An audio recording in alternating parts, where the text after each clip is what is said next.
இங்கே வந்து ஒரு கட்டுமான பணி நிறுவனம், அதாவது ஸ்விங் செட்டர்ல சார், ஸ்விங் செட்டர் அப்படின்ற ஒரு நிறுவனத்தில் இருந்து உங்களுக்கு விழிப்புணர்வுக்காக இங்கே வந்திருக்கிறாங்க. அதற்கு முத்தாய்ப்பாக அந்த நிறுவனத்தினுடைய மேனேஜர் ஐயா வந்திருக்காங்க. அவர்களை நம்ம அனைவரும் சார்பாக வருக வருக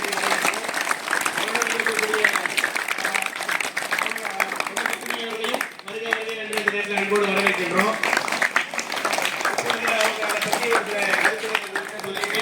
அது நடந்தது இந்த திரைப்படம் மாதிரி உங்களுக்கு அந்த நிகழ்வுகளை நீங்க காட்ட போறாங்க. அதை நீங்க பார்த்து விழிப்புணர்வை முழுமையா தெரிஞ்சுக்கணும். சாலையில எப்பவுமே எச்சரிக்கையா பாதுகாப்பா கவனத்தோடு செல்ல வேண்டும். இந்தியாவில் வந்து பார்த்தீங்கன்னா ஜனவரி மாதம், ஒவ்வொரு வருஷமும் ஜனவரி மாதம் வந்து சாலை பாதுகாப்பு மாதமாக கொண்டாடுறாங்க. ஏன்னு பார்த்தீங்கன்னா பெருகி வர சாலை விபத்துக்கள்னால தினமும் வந்து பார்த்தீங்கன்னா பல்லாயிரக்கணக்கான உயிர்கள் வந்து இழந்துட்டு வரும் ஒரு நாளும். அந்த உயிரிழப்புகளை வந்து குறைக்கணும் அப்படிங்கிறது அரசாங்கம் வந்து முன்னெடுத்து அதுக்கான ஒரு தொடக்கமாக தான் வந்து பார்த்தீங்கன்னா இந்த national safety road safety week months அப்படிங்கிறத செலிப்ரேட் பண்ணுறாங்க. ஸோ அதோடைய ஒரு பாகமாக வந்து பார்த்தீங்கன்னா நாங்கள் எங்களோட நிறுவனத்திலிருந்து எங்களோட பங்களிப்பாக என்ன பண்ணுறோன்னா, ஒரு சாலை பாதுகாப்பு விழிப்புணர்வை ஏற்படுத்துகிற ஒரு வீடியோ ஒன்று நாங்கள் தயாரிச்சிருக்கோம். அந்த வீடியோ வந்து பார்த்திங்கன்னா யாருக்கெல்லாம் காட்டணும் அப்படின்றத நாங்கள் டார்கெட் பண்ணியிருக்கோம்னா, வெளியே வந்து பப்ளிக்கில் வந்து இன்றைக்கி வண்டியை வேகமாக ஓட்டிகிட்டு போய் இடிக்கிறவருக்கு அவருக்கெல்லாம் காட்டணுமான்னா அவங்களெல்லாம் பெருசாக வந்து இப்போதைக்கு நம்ம பேசி திருத்த முடியுமான்னா கஷ்டம். ஆனால் அதை விட எங்களோட டார்கெட் எல்லாமே வந்து பார்த்திங்கன்னா பள்ளியில் பயில்கிற சின்ன மாணவர்கள்லேருந்து நம்ம வந்து பள்ளி மாணவர்கள் தான் மெயின் டார்கெட். ஸோ ஏன்னா இவங்க தான் நாளைக்கு வளர்ந்து வந்து அதே வாகனத்தை ஓட்ட போகிறாங்க, இந்த சாலையில் ஓட்ட போகிறாங்க. இன்றைக்கி இருக்கிற வாகன நெரிசலை விட இன்னும் வளர்ந்து வர காலத்தில் வந்து வாகன நெரிசல் அதிகமாக இருந்து எங்களுடைய மேனேஜிங் டைரக்டர் இருக்காரு. அவருடைய அவருடைய கருத்தை முன்னிட்டு தான் நாங்கள் இந்த ஒரு வீடியோ வந்து தயாரிச்சிருக்கோம். இந்த வீடியோ வந்து கம்பெனியே வந்து இப்போ செலவு பண்ணி தயாரித்து இந்தியா ஃபுல்லாக வந்து நாங்கள் இதை பள்ளி குழந்தைகளுக்கு வந்து போட்டு காமிச்சிட்ருக்கோம். ஏன்னா அவங்க லெவல்லேருந்து இந்த விழிப்புணர்வு கொண்டு வரதுக்காக மொத்தமாக டார்கெட் வந்து பார்த்திங்கன்னா போன வருஷத்தில் வரலாம் 10 லட்சம் குழந்தைங்களுக்கு வந்து இந்த வீடியோவை காட்டணும்னு. ஸோ அதை வந்து நாங்கள் ஆல்ரெடி வந்து அதை அச்சீவ் பண்ணிட்டோம். ஸோ இப்போது வருங்காலத்துலேயும் அப்படியே வந்து அடுத்தடுத்த இடத்துக்கும் நாங்கள் கொண்டு போய் இதை காட்டுறோம். அதோட ஒரு பங்காக தான் இன்றைக்கி இந்த வீடியோ வந்து உங்களுக்கு வந்து காட்டுறோம். ஸோ அதே மாதிரி சாலை பாதுகாப்புன்றதை பற்றி நம்ம பார்ப்போம். முதல்ல இந்த வீடியோ பாருங்கள். அதுக்கப்புறம் வந்து நம்ம ஒரு சில காம்படிஷன்ஸும் வந்து வச்சுருக்காங்க. அதையும் வந்து நாங்கள் எங்களுடைய டீம்மேட்ஸ் வந்து பண்ணுவாங்க. சரிங்களா? இந்த வீடியோ முதல்ல பார்ப்போம்.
ப்ரோக்ராம் அட்டன் பண்ணலாம். அந்த ப்ரோக்ராம்னால தான் இந்த மாதிரி ஏதாவது ஆச்சுன்னா எப்படி உடனே ரெஸ்பாண்ட் பண்ணணும், எப்படி ஃபர்ஸ்ட் எய்ட் கொடுக்கணும் அப்படின்னு கற்றுக்கிட்டேன்.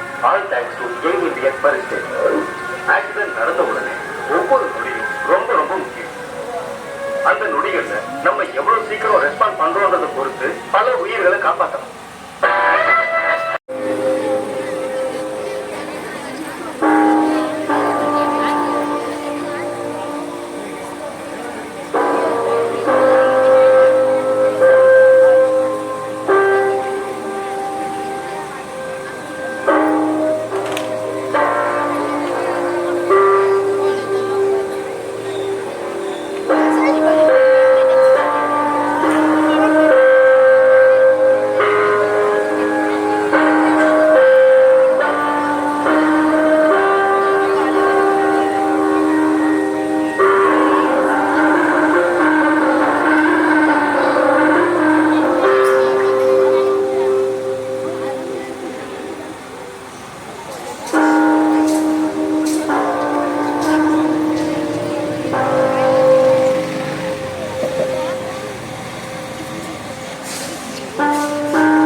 அஞ்சுலேருந்து ரிவர்ஸ்ல என்னவன் ஒன்றுன்னு சொல்றப்ப ஃப்ரண்ட்ல தைரியமா வரணும்.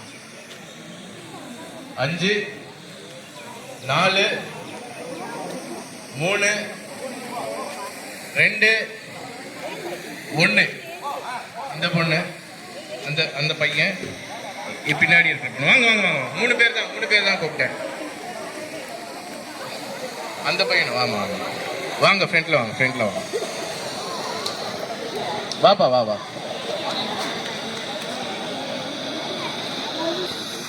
சரி, இவங்க வந்ததுக்கே இவங்களுக்காக நம்ம ஸ்ட்ராங்கா ஒரு கிளாப் பண்ணுங்க. இவங்களை வச்சுதான் விளையாட போறோம். ரெடியா கேம் ஆட? யாரும் எதுக்கும் பயப்பட வேணாம். வீடியோஸ் பார்த்தோம் இல்லையா? இது ரிலேட்டடா ஒரு 30 செகண்ட் ஏதாவது. இது ஃபுல்லா சாலை விபத்தை பத்தி. நம்ம ஃபேமிலியில் யாருக்காவது ஏதாவது விபத்து நடந்திருக்கும், அதை பற்றி நீங்கள் பேசலாம். இதிலேருந்து உங்களுக்கு என்ன புரிஞ்சுதோ அதை பற்றி நீங்கள் பேசலாம். ஏதாவது வெறும் 30. ஃபோன் பேசிக்கிட்டு வண்டி ஓட்டக்கூடாது, மது அருந்திட்டு வண்டி ஓட்டக்கூடாது, சீட் பெல்ட் போடாமல் காரில் ஓட்டக்கூடாது. ஓகே, இதுக்கே நம்ம என்கரேஜ் பண்ண. இந்த பேர் என்னமோ? ஓவியா. Okay, thanks Oviya. இங்கே இருக்கிறவங்க எல்லாமே ரொம்ப ஷையாக ஃபீல் பண்ணுறாங்கன்னு நினைக்கிறேன். சரி, பிரச்சனை இல்லை. சரி, வேற ஒரு கேம் ஆடலாமா? இந்தியாவில் மொத்தம் எத்தனை மாநிலங்கள் இருக்கு? 28. நம்ம கேள்வி இப்போ அது கிடையாது. சாலை விபத்து அதிகமாக நடக்கிற மாநிலம் எது? யாராவது உங்களில் யாராவது?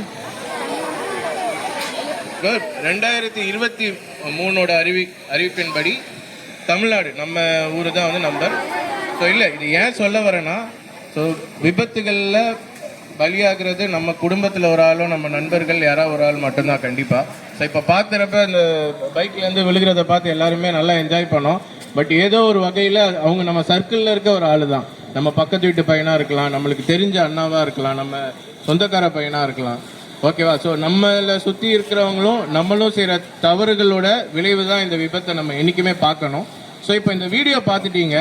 இந்த வீடியோவை இந்த இடத்துலயே நீங்க தயவு செஞ்சு விட்டுறாதீங்க. இதை வீட்டுக்கு போயிட்டு நீங்க யார்கிட்ட சொல்வீங்க? அம்மா அப்பாவோட நிறுத்திடாதீங்க. ஃப்ரெண்ட்ஸு, பக்கத்து வீட்டு பசங்க, கொஞ்சம் சைலண்டாக இருங்க. எல்லார்கிட்டயும் கண்டிப்பாக இதை நீங்கள் கொண்டு போய் சேர்க்க வேண்டியதுதான் உங்கள் பொறுப்பு. ஸோ அதுதான் எங்களுடைய மோட்டிவும் கூட, இதை உங்ககிட்ட கொண்டு வந்து சேர்க்கணுங்கிறது. ஓகே, இப்போ ஃபைனலாக ஒரு கேமு. ஸோ உங்களில் யாராவது ஒருத்தர் ஏதாவது ஒரு விஷயம் இந்த சாலை விபத்தை பற்றி ஷேர் பண்ணலாம் ஃப்ரெண்டில் வந்து. ஸோ அவங்களுக்கு வந்து ஒரு நல்ல ஒரு வேலிடான ஒரு கிஃப்ட் இருக்கு பண்ணலாம். நிறைய இந்த பேச்சு போட்டியில் ஓகே எல்லாம் ஹெல்மெட் போட்டு போங்க, ஸ்லோவாக ஓட்டுங்க, சிக்னல்லாம் ஃபாலோ பண்ணணும். ஸ்பீட் பிரேக்கர்லாம் இருக்கும், அதெல்லாம் பார்த்து போங்க. ஃபோன் பேசினா வண்டி ஓடாதுங்க. தம்பி பேர் என்ன? சர்குணன். ஸோ வேற வாலண்டியர்ஸ் தைரியமாக வாங்க, வரப்பே நம்ம தான் என்கரேஜ் பண்ணலாம்.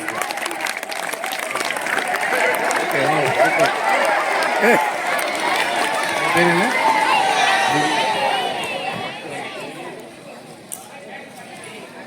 நான் 12th A செக்ஷன். என் பேர் திவ்யஸ்ரீ. எங்கள் அப்பா கூட இதேமாரி ஒரு ஆக்சிடென்ட் தான் இறந்துட்டாரு. இப்போ வந்து ஆப்போசிட் வரவங்களும் வேறு ரூட்டில் வந்தாங்க. எங்கள் அப்பாவும் அதே ரூட்டில் போயிட்டு பின்னாடி கத்திட்டு வராங்கன்னு சொல்லிட்டு அப்பா மேலே எடுத்துன்னு வந்துட்டு அப்பாவும் இறந்துட்டாரு. அவர் கூட வந்தவங்களும் இறந்துட்டாங்க. எதிர்கோட்டுன்னு வந்துடும் இறந்துட்டாரு. 3 பேருமே இறந்துட்டாங்க. அது குடிச்சிட்டு ஓட்டாதீங்க, வண்டி மட்டும் குடிச்சிட்டு ஓட்டவே ஓட்டாதீங்க. குடிச்சிட்டு ஓட்டினாலே சத்தியமாக என்ன ஆகுனே தெரியாது. அப்புறம் வந்து வண்டியில் ஓட்டுறாங்க, ஒரு முன்னாடி ஒருத்தர் பின்னாடி 3 பேர் உக்காந்துன்னு செம்ம ஃபாஸ்ட்டாக போகிறது கூட, அது கூட ஆக்சிடென்ட், நிறைய ஆக்சிடென்ட் ஆகுது. இப்போ நம்ம வர வழியில கார் ஆக்சிடென்ட், இப்போ சாதாரணமாக இங்கே நின்று இருக்கிறவங்க கூட வேற வண்டி மோதி அவங்களும் இறந்துடுறாங்க. நிறைய ஆக்சிடென்ட், இதுமாதிரி ஆக்சிடென்ட் நிறைய ஆக்சிடென்ட் நடக்குது. எல்லாரும் சாலை விதிகளை வந்து பின்பற்றி வண்டி ஓட்டினாலே ஆக்சிடென்ட்லாம் மொத்தமாக குறைக்கலாம். ஒரு சின்ன ரோட்லேயே நிறைய பேர் போட்டதுனால கூட இந்த ஆக்சிடென்ட்லாம் நடக்குது. ரோட் கிராஸ் பண்ணும்போது கூட பார்த்து கிராஸ் பண்ணாமல் நிறைய ஆக்சிடென்ட்லாம் நடக்குது. அதெல்லாம் தவிர்க்கணும்னா நம்ம முதல்ல ஹெல்மெட் போடணும், ஹெல்மெட் போட்டு வண்டி ஓட்டணும். ஹெல்மெட் போடாமல் வண்டி ஓட்டுறதுனால ஆக்சிடென்ட் நடக்குது. ஃபோன் பேசின்னு வண்டி ஓட்டுறதுனால ஆக்சிடென்ட். ஃபோன் பேசும்போது ஃபோன்லேயே கவனம் மொத்தம் வச்சுன்னு போகிறாங்க. அது மட்டும் அதுமாரி போகக்கூடாது. நம்ம ரோட்டில் போகிறோம், பின்னாடி வண்டி வருது, ஹார்ன் அடிக்கிறாங்க, எல்லாத்தையும் கேட்டுன்னு தான் போகணும். ஹெட்செட் ஒன்று புதுசாக வந்துச்சு, அதை வேற மாட்டிக்கிறாங்க எல்லாரும். அதை மாட்டின்னு பின்னாடி வரதும் தெரியல, முன்னாடி வரதும் தெரியாமல் வண்டி ஓட்டுறாங்க. அதுமாரி ஓட்டக்கூடாது. அதுக்கப்புறம்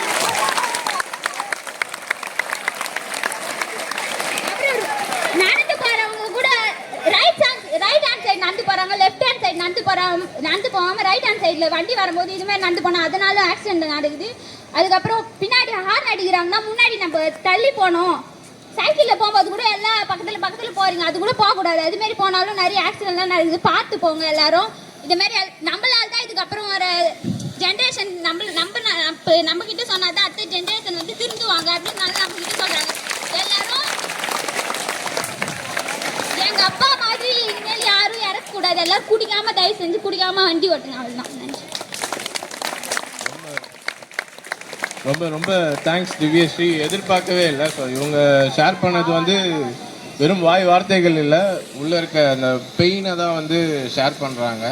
ஸோ ஒரு லைஃபோட வேல்யூ என்னன்றது இவங்களுடைய ஸ்பீச்சில் உங்களுக்கு மட்டும் இல்லை, எங்கள் எல்லாருக்குமே ஒரு நியூ எக்ஸ்பீரியன்ஸாக தான் இருக்குது. ஸோ அந்த இழப்புக்கு நானும் மன்னிப்பு கேட்டுக்கிறேன். சாரி திவ்யஸ்ரீ.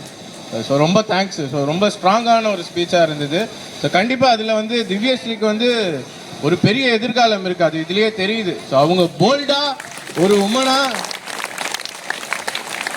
ஒரு பெண்மணியா இத்தனை பேர் முன்னாடி தைரியமா ஃப்ரண்ட்ல வந்து நிக்கிறப்பே தெரியுது. ஸோ கண்டிப்பா திவ்யஸ்ரீ, ஸோ உங்களுக்கு ஒரு அண்ணனாவும் என்ன ஹெல்ப் வேணாலும் நாங்கள் இருக்கோம்.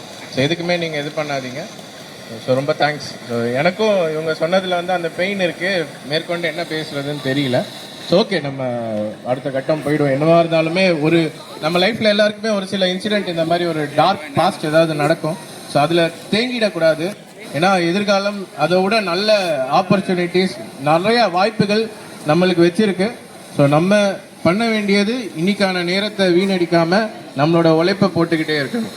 ஸோ இதுதான் திவ்யஸ்ரீ சொன்ன இன்சிடென்ட்ல இருந்து எனக்கு கிடைச்ச ஒரு பாடமாக நான் நினைக்கிறேன். அதை உங்களுக்கும் ஷேர் பண்ணுறேன், நீங்களும் அதை எடுத்துக்கோங்க. So once again thanks Divyashree. So எல்லாமே ரொம்ப ஒரு ஸ்ட்ராங்கான ஒரு கிளாஸாக நான் எதிர்பார்க்குறேன். நான் பி கிளாஸு. இப்போ வந்து என்ன சொல்ல வந்துருன்னா, மது அறிந்தது இது போகக்கூடாது. ரெண்டாவது வந்து சீட் பெல்ட் போட்டு போனோம். ஹெல்மெட் முக்கியமாக போடணும். பைக் ஓட்டுறது இருந்தால் முதல்ல லைசன்ஸு எல்லாமே இருக்கணும். அடுத்தது பார்த்தீங்கன்னா சிக்னல் வந்து கரெக்டாக பயன்படுத்தணும். வேறு வந்து முக்கியமாக குடிச்சிட்டு வண்டி ஓட்டக்கூடாது. எங்கள் அப்பா பார்த்தீங்கன்னா டிரைவரு. எங்கள் அப்பாவுக்கு நான் டெய்லியும் சொல்லிகிட்டு இருக்கேன், குடிக்காதீங்கப்பா, வாழ்க்கையில் முன்னேறணும், எல்லோரும் நம்மளை பார்த்து மரியாதையாக பேசணும்னு சொல்லிட்டு. நைட்டு வந்து ரோட்டில் பார்த்தா சேஃப்டியாக போகணும். முதல்ல யாரையும் வந்து இங்கே பாரு இந்த பொண்ணு வந்துடுறா இந்த சைடில், இந்த பக்கம் பார்த்தீங்கன்னா இந்த டேய் 6 நட்ரா இருறா பின்னாடி இன்னும் 2 ரவுண்டு போயிட்டு வரலாம் பசங்கள்லாம் இருக்காங்க. அந்த மாதிரிலாம் போகாதீங்க. எல்லோரும் நல்லா இருங்க. வாழ்க்கையில் வந்து படிப்பு தான் முதல்ல. படித்தா தான் வந்து யாரையும் நம்பி இருக்கக்கூடாது. ஓகே.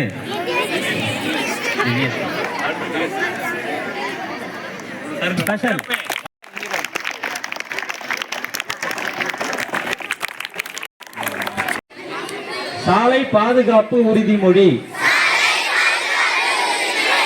சாலையில் வாகனம் ஓட்டுவதற்கு பாதுகாப்பு தொடர்பான அனைத்து விஷயங்களிலும் கவனம் செலுத்துவேன் என்று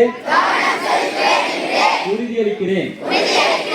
நான் எப்போதும் சாலை மற்றும் போக்குவரத்து விதிகளை பின்பற்றுவேன். எனது சொந்த பாதுகாப்பையும் சாலையில் உள்ள அனைத்து சக பயணிகளின் பாதுகாப்பை உறுதி செய்வேன். சாலை பாதுகாப்புக்காக அர்ப்பணிப்புடன் விடாமுயற்சியுடன் பணியாற்றுவேன். மற்றவர்கள் விழிப்புணர்வு பெறவும் ஊக்குவிப்பேன். சாலையில் விபத்துகளால் பாதிக்கப்பட்ட நபர்களுக்கு உதவ நான் எப்போதும் முயற்சிப்பேன். மேலும் தூய்மையான, ஆரோக்கியமான மற்றும் பாதுகாப்பான சாலை கலாச்சாரத்தின் வளர்ச்சிக்கு தொடர்ந்து பங்களிப்பேன் என்று இன்று உறுதியேற்கிறேன். நன்றி. நிறைய இருக்குது. அந்த சாதிக்கக்கூடிய சாதனையாளர்கள் நீங்க. உங்க சாதனைகளை இது மாதிரியான வேகத்துல காட்டி உங்களுடைய வாழ்க்கையை சீரடிச்சுக்காதீங்க. ஆகினால சாலை விதிகளை கடைபிடித்து எப்பொழுதுமே சாலையில நடந்து போகும்போது கூட சரி, இடது கைப்புறமா நடந்து சாலை விதிகளை பின்பற்றி நடந்தாக்க வாழ்க்கையில நீண்ட நாட்கள் சந்தோஷமா மகிழ்ச்சியா வாழலாம். இதற்காகத்தான் இன்னைக்கு உங்களுக்கு நேரம் ஒதுக்கி அந்த இன்னைக்கு இந்த நிறுவனங்கள் வந்து உங்களுக்கு இந்த சூழ்நிலைகளை விழிப்புணர்வை ஏற்படுத்தியிருக்கிறாங்க. இதை பின்பற்றி கொள்ள வேண்டும் என்று அந்த நிறுவனத்தார் அனைவருக்குமே நம் தலைமை ஆசிரியர், நம்ம பள்ளியின் சார்பில், ஆசிரியர் பெருமக்கள் சார்பாக மனமார்ந்த நன்றிகளையும் தெரிவித்துக் கொள்கிற நேரத்தில்